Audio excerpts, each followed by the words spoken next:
Jadi kita akan coba masuk ke sesi terakhir di sesi Quran dan Ajaba ini ya. Sudah ya, kita berpindah ya. Yang pembahasan tadi sudah kita cukupkan dulu. Kita fokus ke pembahasan Quran dan Ajaba. Baik, kita akan membahas tentang domir atau kata ganti yang dipakai untuk menggantikan Allah. Ya. Kita tahu domir itu ada 14, ya. Dibagi menjadi 3, ya, berdasarkan kata ganti orang keberapa. Jadi kalau kata ganti orang ketiga, huwa huma hum hiya huma hunna. Kata ganti orang kedua, anta antuma antum anti antuma antunna. Kemudian kata ganti orang pertama, ana nahnu. Allah memakai domir atau kata ganti itu tidak semuanya. Silahkan dicek, kita hanya akan ketemu kata ganti untuk Allah itu pertama huwa, huwa ini ya. Itu. Kita tidak akan menemukan Allah itu dengan domirnya huma atau hum, juga dengan hiya, huma atau hunna, nggak ada. Oke. Begitu juga ketika Allah memakai domir kata ganti orang kedua, itu juga hanya anta. Tidak ada antuma, tidak ada antum, tidak ada anti, tidak ada antunna. Ya. Oke. Sedangkan untuk kata ganti Allah sebagai orang pertama, memang kita menemukan ada ana, ada nahnu. Pertanyaan kita, ya, Allah kan jumlahnya 1. Kenapa nahnu yang dipakai? Kan begitu ya. Nah, jawaban yang pertama, ya, kalau Allah itu ya, benar jumlahnya lebih dari 1, maka harusnya kita menemukan nahnu iya, kemudian pada kata ganti orang kedua, mungkin jadi antum juga kita akan temukan. Pada kata ganti orang ketiga, kita juga akan menemukan ya, kata ganti jumlahnya banyak. Kalau benar Allah itu jumlahnya lebih dari 1. Ya. Paham Bapak Ibu? Tapi di sini kita nggak menemukan, ya, kecuali ya, menemukan nahnu saja, ya. Antum, hum kita nggak menemukan, ya. Itu jawaban pertama, ya, bahwa nanti Allah itu bukan banyak tapi tetap jumlahnya 1, ya. Nah, berikutnya adalah apa maksudnya, ya. Ketika Allah ya, memakai kata ganti huwa, artinya dia, ini kan menunjukkan jauh ya, berjarak ya, tab'in ya. Jadi berjarak ini. Ya. Untuk menjelaskan Allah itu berjarak sehingga kita harus mendekat kepadanya gitu, dengan berbagai macam ketaatan ibadah gitu ya. Ya, kita belum kenal Allah dengan sebenarnya. Kul huwallah, itu ada kata gantinya huwa di situ gitu ya. Ya, kita belum cukup kenal Allah dalam situasi kritis, maka di situ ada kata gantinya huwa gitu ya. Kita nggak ngerasa nikmat yang diturunkan itu dari Allah, maka berarti kita jauh dari Allah. Huwaladzi ya anzala sakinah misalnya ya. Itu memakai huwa. Oke. Nah, contohnya ini di surat Al-Mulk ayat 29. Kul huwa, nah, huwa rahman wa amanna bihi wa alihi tawakkalna. Ya. Jadi huwa di sini menunjukkan jarak. Ya. Oke, itu yang pertama. Nggak jadi masalah ya, karena jumlahnya 1. Anta ya, dipakai ketika menjelaskan hubungan yang dekat antara hamba ya, dengan Robnya. Hubungan yang dekat. Dan biasanya ini saat hamba itu ya, saat bicara komunikasi dan berdoa kepada Allah. Ini memakai anta, bukan huwa, karena ingin dekat gitu ya. Ngomongnya, curhatnya ingin dekat, jadi memakai anta.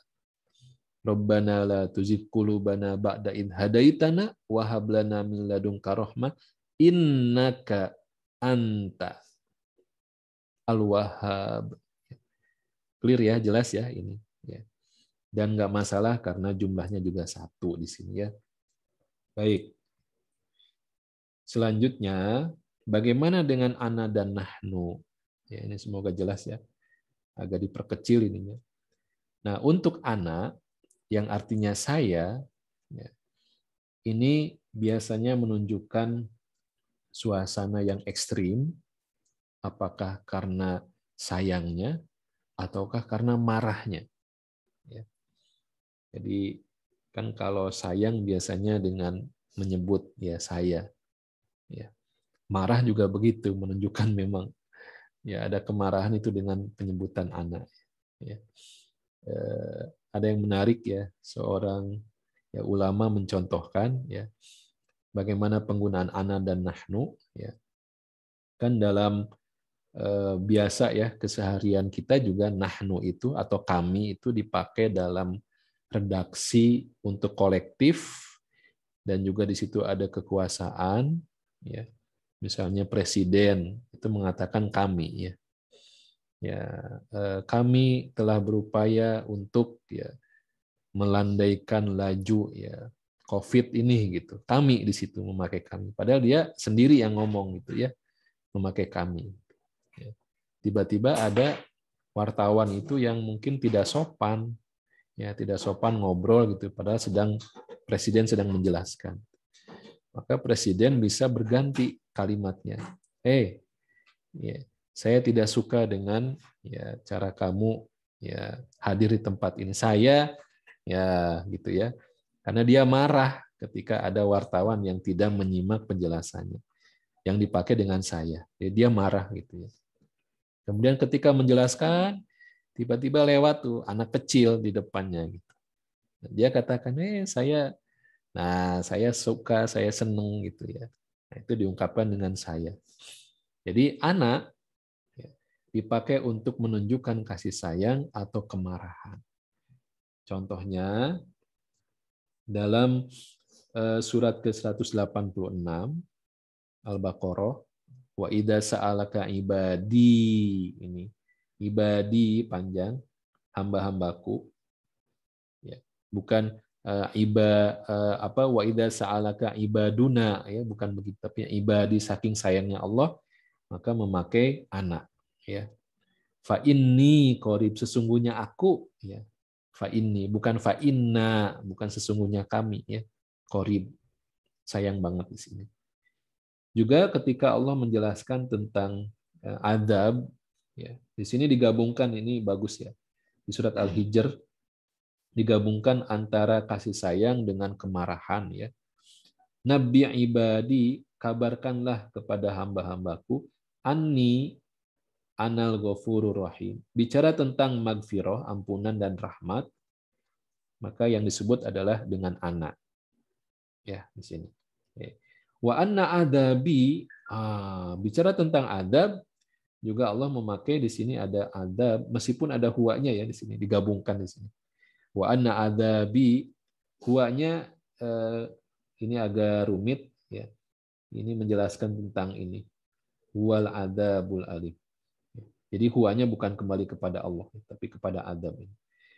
Ya, yang poinnya diadabi di sini ya. Ya. Jadi bicara tentang adab yang besar gitu ya, itu dengan memakai anak. Oke, ya. Nah untuk nahnu ini sebagaimana seorang raja atau seorang pimpinan itu sering memakai kalimat kami. Ya. Dan khususnya dalam Al-Quran, Allah menyebut dirinya dengan nahnu atau kami, itu dalam rangka menjelaskan pemberian yang luar biasa besarnya.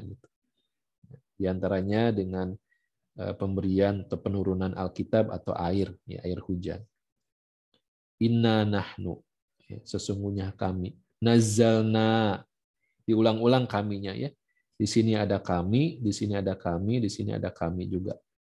Inna nahnu nazzalna adzikra, Al-Quran. Sesungguhnya kami, inna, nahnu kami, ya, nazzalna, ya, kami telah menurunkan adzikra. Jadi pemberian yang besar ini ya, memakai dengan kami ya nahnu. Begitu juga dengan ya ini ya penurunan air ya, fa'anzalna di sini. Fa'anzalna minas sama imaan ya, diturunkan air dari langit ya dengan kami di sini, bukan fa'anzaltu ya, bukan fa'anzaltu tapi fa'anzalna ya. Jelas ya? Nah, lantas bagaimana cara Allah menjaga tauhid ya, dalam domir nahnu? Ya. Nah, ini bagaimana Allah itu mengembalikan bahwa dirinya bukan banyak, tapi tetap esa, ya ahad. Ya. Nah, bukan biasanya, selalu ya, ketika kita menemukan domir nahnu, ya, selalu sebelum atau sesudahnya itu dikembalikan lagi kepada Allah itu ahad. Ya. Contoh, inna a'toina, ya, sesungguhnya kami di sini mana ini ya. Nah, ini inna sesungguhnya kami, a'toina ini juga sama kami, ka ini domir terikatnya, kami telah memberikan kepadamu, a'toinaka al-kausar. Memang di sini pakai nahnu. Tapi di ayat keduanya fasolli li rabbika, rabbika. Ya, fasolli li rabbika. Berapa jumlah rob di sini? Ini kan jumlahnya 1. Jadi dikembalikan lagi itu ke jumlahnya 1. Ya. Sebentar Teh Dian ya. Dikembalikan ke jumlahnya 1, rob itu jumlahnya 1. Jadi diklarifikasi ya. Jadi bukan nahnu ini jumlahnya banyak, tapi bicara tentang pemberian yang luar biasa ya. Nah, apa buktinya jumlahnya 1? Nah, sesudahnya itu ada penjelasan di Rabbika. Ya. Kalau mau tetap nahnu, fasolli lana, harusnya begitu. Fasolli lana gitu ya. Itu. Oke. Nah, contoh yang lain juga kita temukan di surat Al-Qadar. Ya. Inna anzalnahu fi lailatul qadri. Ini ada nahnu di sini ya. Ada nahnu. Tapi ayat keempatnya nggak jauh dari situ. Tanazzalul malaikatu waruhu fiha biidni rabbi. Ini kan jumlahnya 1 juga. Ya. Kenapa bukan biidnina? Ya.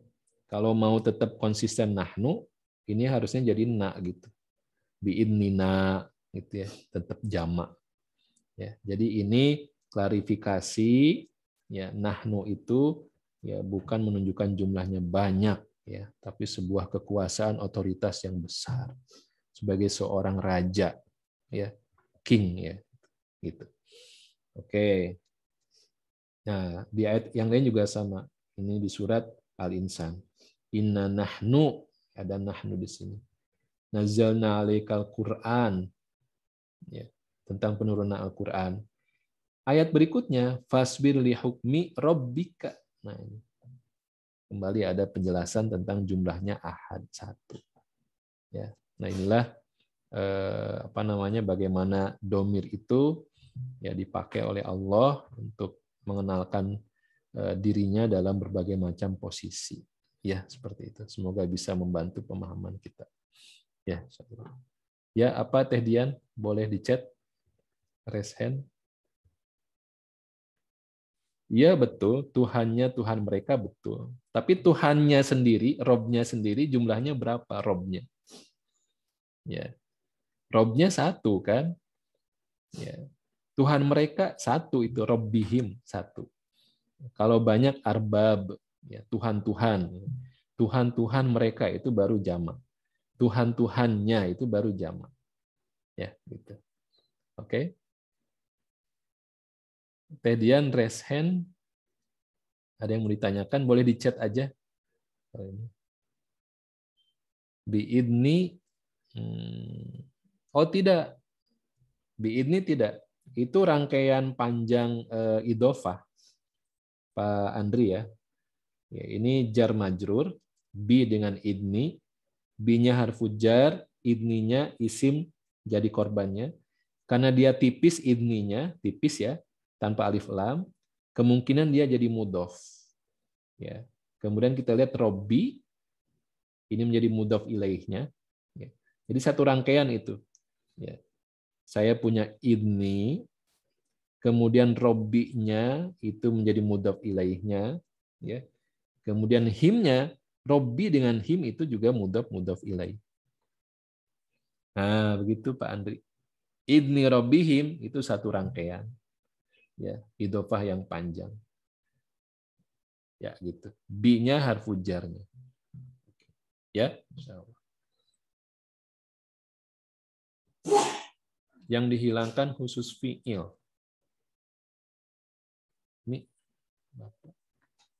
ya. Khusus fi'il bukan isim. Enggak. Itu bukan fi'il tapi isim. Di situ isim ya. Idni itu isim. Bukan fi'il. Ya. Oke ya. Insyaallah. Oke.